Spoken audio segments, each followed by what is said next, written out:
こんにちは、あわです。今回はトミックスさんの EF65-1124 号機を整備していきます。後半にフリーランス車両を牽引するシーンもありますので、ぜひ最後までご視聴ください。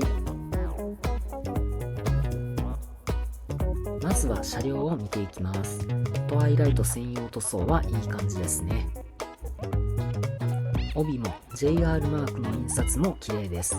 グレーの台車も特徴的でいいですね。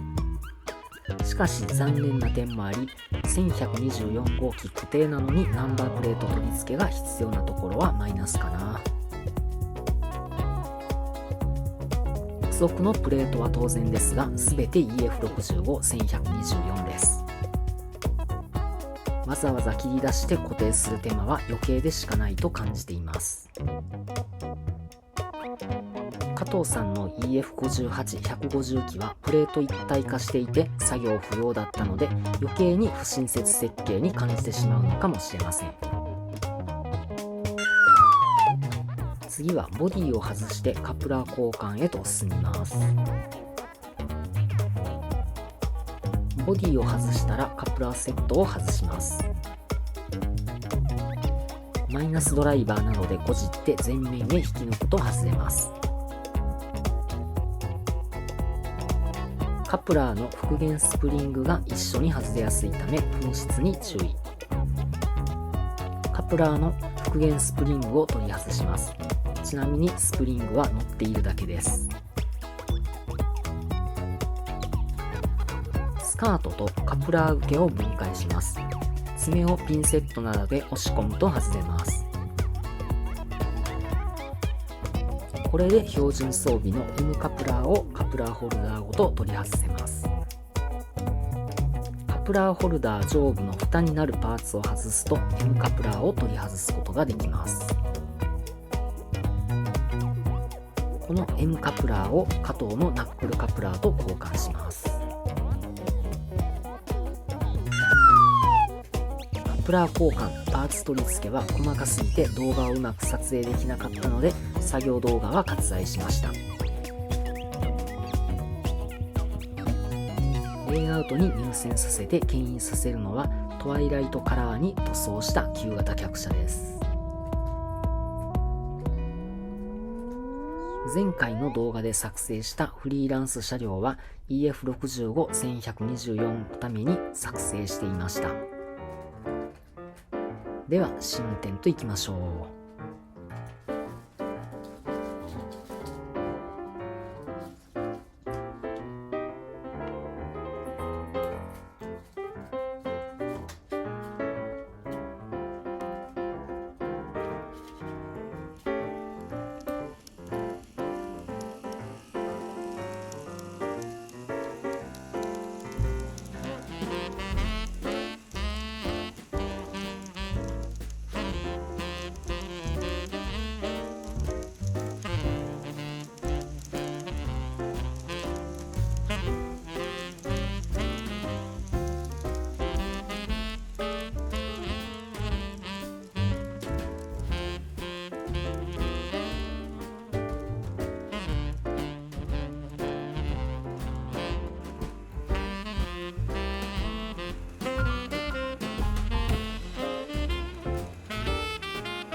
回は特別感のあるトワイライト塗装の EF60 を1124号機の開封と走行の様子をお届けしました。